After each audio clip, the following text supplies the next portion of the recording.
Well, joining me now, Democratic Congressman from Washington, Adam Smith. He, of course, the ranking member on the House Armed Services Committee. Congressman, welcome back to the broadcast. Good to have you here. So if negotiations are going nowhere with Republican lawmakers, could Democrats try to make a deal directly with President Trump? I mean, how else can this shutdown end? No, I think we should. I think, understanding the issue here, though, is important. The Republicans are refusing to negotiate, and Mike Johnson has completely shut down the United States House of Representatives. And to disagree with the senator there, I think it does pass the laugh test more than just a little bit to say the Republicans are trying to jam their budget down our throats. Healthcare is a critical issue right now. We don't have much leverage as Democrats. We really don't. They control the House, they control the Senate, they control the White House. Donald Trump is running roughshod over the laws of this country and the Constitution. But the one little piece of leverage we do have is they need our votes to continue to fund their budget. They need at least 7 Democrats in the Senate. So to say that we should just give that up and allow Donald Trump to keep running the government the way he is running it, ignore the healthcare crisis, and continue to put forward the radical budget that the Republicans passed in their budget reconciliation bill, and the Democrats should sign up for that, that just doesn't make any sense. And the Republican approach of, no, we're not going to negotiate, you have to accept what we say, is really unprecedented. We have never gone out of session in the House during shutdowns before. So I think if the Republicans were willing to negotiate, whether it's Johnson or Thune or President Trump, whoever, if they were simply willing to negotiate for our votes instead of saying, no, you just have to give them to us. We don't have to give them to them, certainly not on this budget. So the chairman of the House Armed Services Committee addressed a pretty concerning consequence of the shutdown, a shutdown that he and other top Republicans are blaming on Chuck Schumer and Senate Democrats. Listen to this, sir. Another consequence that we're dealing with, we were just informed last night by the National Nuclear Security Administration, the group that handles and manages our nuclear stockpile, that the carryover funding they've been using is about to run out. They will have to lay off 80% of their employees. These are not employees that you want to go home. No. Other defense workers and national security functions have also been impacted. Are lawmakers and the Trump administration taking these kinds of risks seriously? I don't think they are. They don't seem to be. I mean, Donald Trump has been celebrating the shutdown from even before it happened. Look, I don't disagree, and I agree with Mike Rogers 100% that it's very dangerous to have NNSA employees off the job. I think the shutdown is devastating for this country. It absolutely is. But then why are Republicans seemingly so okay with it? They won't even talk to Democrats. As I said the other day, Trump will negotiate with Hamas, Putin, and North Korea, but he won't negotiate with Democrats over health care and the budget. And I don't think people fully understand what the so-called clean CR is. It's a continuing resolution, but it's a continuation of Trump's budget, which is terrible for 2 reasons. One, because their budget is devastating to health care in favor of more spending for ICE and DHS and massive tax cuts. But 2, don't forget that Donald Trump isn't obeying the law. They want us to vote to continue a budget when Trump says he can go ahead and spend the money however he wants anyway.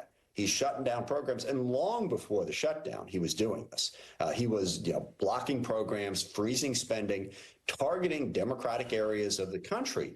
If we don't get something to say, no, we're going to change the law so that Trump can't do that anymore, we'd just be voting to continue to give Trump the power that he has abused to date. So let's at least have a conversation about it. Let's get Congress back in session. Mike Johnson has effectively shut down the United States House of Representatives in favor of a, just blank check executive power for Donald Trump. We have to speak out against that. I mean, I agree that healthcare is the most important thing. I think democracy is pretty darn important, too. Yeah. And that is also what is at stake in this shutdown fight. I am really glad that you outlined the CR and had put that explanation for our viewers. I do want to ask you about what happened earlier today. 9 days after the Trump brokered ceasefire, Israel has launched airstrikes on southern Gaza after accusing Hamas of firing toward Israeli troops. Hamas is claiming that Israel is, quote, fabricating a weak pretext to justify its crimes. All of this, does it dim your hopes for lasting peace? It does. And look, and I was really not happy with the coverage, a week plus ago when Donald Trump brokered this deal. I was on, I think it was News Nation, when they were talking about this is just unprecedented. This is a miracle. Can you believe what Donald Trump has accomplished? Nobody saw this coming. It's not to use a football analogy, but it's like the guys who celebrate on the 5-yard line and drop the football before they get in the end zone. Okay. What always worried me about this is Donald Trump's attention span.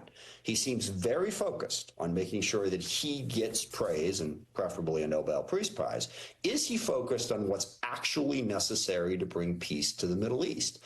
And what's actually necessary to do that is to make sure that Israel and all the Arab countries work with Palestinians to find an alternative to Hamas, that they actually follow through on that.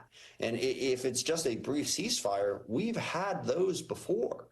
Joe Biden negotiated 2 of them. No one gave him a Nobel Peace Prize. The actual work that's going to be involved in getting to a lasting peace between Israel and the Palestinians, the role that Saudi Arabia and the UAE and Egypt and Jordan must play in making that happen, that is going to require sustained diplomacy and sustained pressure from the Trump administration. Does he want to do that? Or does he just want to start his touchdown dance and say, look at how great I am?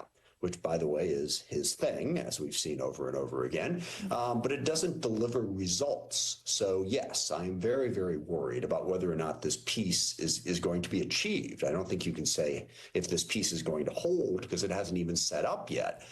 Is it going to be able to be achieved? I see a path, but it's going to take a lot of work, and the U.S. and Donald Trump are going to have to be involved in a sustained way. Right. Going to take commitment for sure. Let me ask you about Defense Secretary Pete Hegseth, who announced this morning the U.S. has struck a 7th alleged drug smuggling ship in the Caribbean Sea, killing 3 passengers that he referred to as terrorists. So Speaker Johnson said this morning he believes in peace through strength. Take out one boat full of fentanyl, you save hundreds of thousands of American lives. Do you agree, Congressman? I mean, first of all, is this legal? Has Congress been shown any proof that these boats are cartels running drugs to the U.S.? Because the question is, why repatriate those 2 recent survivors from a strike instead of bringing them to the U.S. for prosecution? Yeah, very quickly. No, it's clearly not legal. There is no imminent threat to the U.S. These are extrajudicial killings, which are illegal, number one. Number two, Mike Johnson's comment just about makes my head explode. No fentanyl comes out of Venezuela, okay? This shows how the Republicans have no idea what's going on here, okay? What Donald Trump is doing is he's basically waging a war against Venezuela because he doesn't like Maduro. Bottom line, all right? Fentanyl doesn't come from Venezuela. The precursors come from China. It's made in Mexico, a whole bunch of other things. If that was the focus, then the focus should be elsewhere. So this is incredibly troubling. The president of the United States has basically said, I can use the U.S. military to kill whoever I want, whenever I want, wherever I want, and I'll just make up why.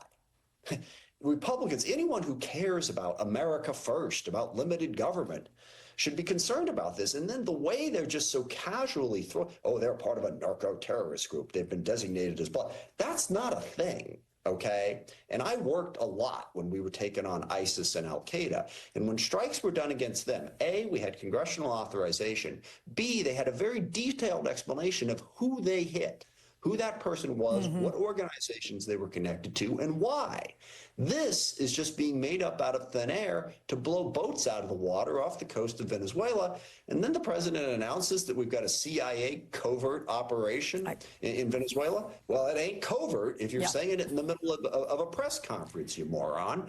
So what we're seeing here is Donald Trump just completely unleashed, and the Republican Party and Mike Johnson and all these people doing what they have done day in and day out, which is we are not going to take our job seriously.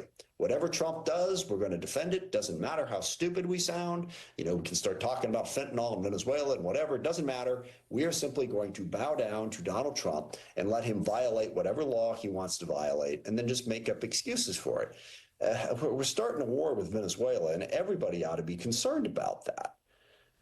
All right. I'm so glad you take your job very seriously and come on this broadcast often. Thank you so much. You do. You do a great job with it, too. Thanks so much.